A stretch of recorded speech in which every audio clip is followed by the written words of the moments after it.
So, how many leftist Facebook mouth droolers have you heard say or seen post, "If Rittenhouse was black, the cops would have shot him dead for sure"? Well, I thought it might be a good idea to look into that, shall we? How about we start off with 18-year-old Timothy Simpkins, who recently got beat up at school.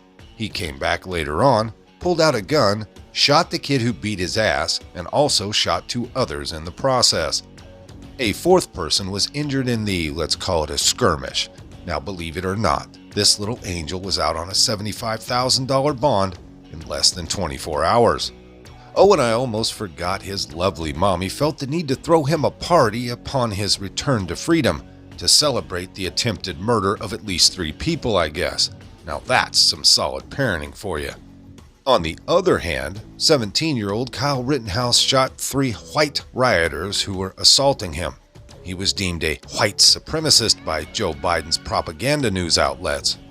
Now, his young white ass spent roughly 2 months in juvenile detention and was released on a $2 million bond, most of which was donated by supporters, of course. Otherwise, that young white boy would still be singing the blues and the clink, you see. The irony, honestly, will make you sick if you're not careful. Logically, one would assume the school shooter would be kept behind bars.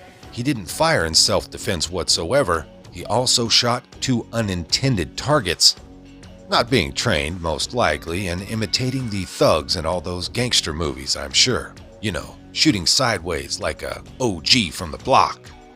So, why was he allowed out on such a low bail? Could it have anything to do with his skin color? Or his great-great-great-grandfather's plight? Oh, never mind, I'm not allowed to ask those sorts of questions in Joe Biden's America, now am I? Because after all, dear sweet Timothy Simpkins, who spent less than a full day behind bars for shooting 3 people, is black. And yes, Kyle Rittenhouse is white. But move along, there's nothing to see here. This is probably as good a time as any to stop and take a quick commercial break to pay some bills. Friends, I'm going to point out the obvious. It seems like big government and big tech are trying to destroy America. Everything they touch turns into a disaster. Pretty soon the whole system will fall apart, and the first thing to fall will be the food supply chain. So, do you have enough emergency food to get through a serious long-term crisis where you can't get food at the grocery store? Most people don't, and they'll panic when the time comes. That is why the smart move now is to get long-term storage emergency food before things go bad. I highly recommend My Patriot Supply. They've served millions of American families and have over 41,000 4-star and 5-star reviews. Their mission is your survival, and right now you can save 25% on a 4-week kit of emergency food that will save the day, probably soon. Order a starter kit for each member of your family, and they'll ship everything quickly and discreetly to your door. Go to preparewithresurgence.com so you can claim your 4-week emergency food kit and save 25% in the process. That's preparewithresurgence.com, or hit that link in the description box. Okay, so like most racial hypocrisies, this didn't get past old Matt Walsh, who tweeted in response to The Economist that said, Kyle Rittenhouse's trial is being seen as emblematic of the different ways white and black killers are treated. He responded, yeah, that's a good point. For instance, an 18-year-old black male shot multiple people at school and was released on $75,000 bail the very next day. There is a racial double standard here, but it doesn't cut the way the media pretends. But wait, how can this be possible? Everyone knows systemic racism keeps black people in jail, right? White supremacists are running the nation, right? So just how can this scenario be possible? It must be some kind of fluke. Well, we all know it's not a fluke. We all know that BLM and their gender-fluid sisters of Antifa torched the nation with near impunity. Fully funded by the devil himself, George Soros, of course. Sorry, I had to say that fast on YouTube.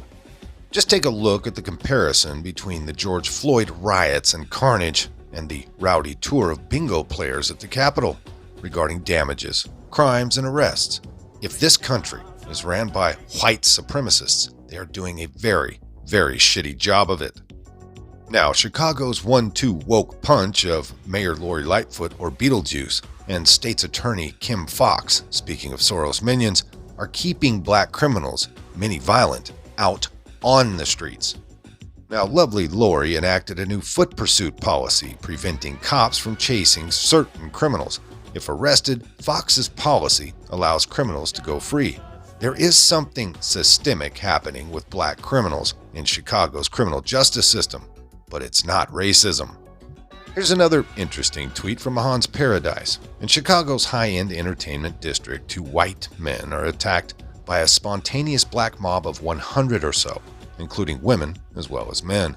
Many join in to taunt them or loot from them. As far as I can tell, no one attempted to intervene or help.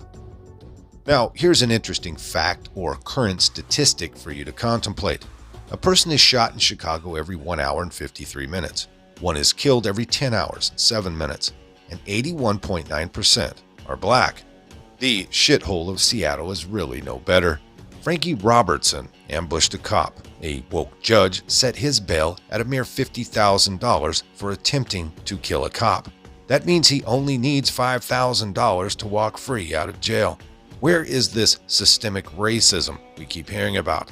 The system seems to be working pretty damn well for black criminals, even those who try to kill cops. Oh yeah, another shithole. San Francisco is a toilet. We all know that. It's literally a toilet. They are also the wokest city in the United States.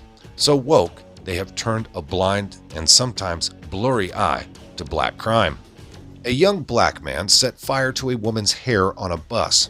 The authorities were so eager to catch him, yet they found the time to blur his face in the video. The hopefully few remaining poor bastards that actually have to ride the Bay Area Rapid Transit or BART system complained of waves of crime, frequently violent. Those good people over there running BART decided to fight crime by installing cameras on the trains and buses. What the cameras caught was kept a secret. You see, the BART people thought showing the videos they acquired would be racist.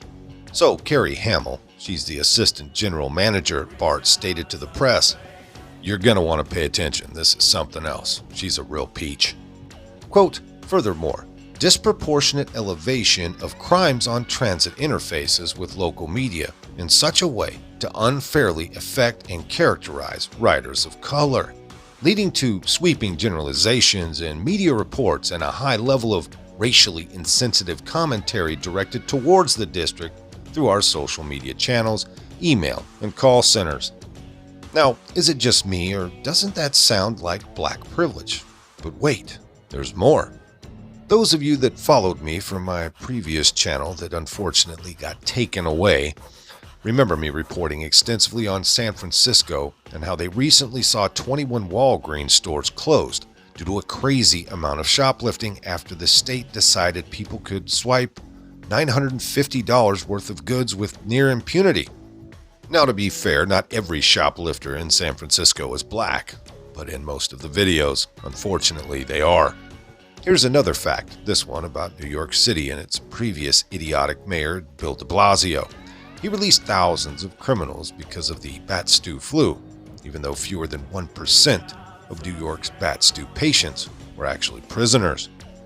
Now, if anything, I'm seeing a great deal of black privilege in our justice system. Low bail for criminals who are black, charges dropped especially if you're black, and blurred video footage of violent offenders that just so happen to be black. And not to mention the fact that the FBI stats prove that white supremacists aren't slaughtering black people.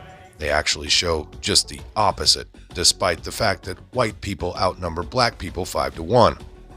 In closing, as I've been saying for years, white supremacy is a boogeyman that just does not exist.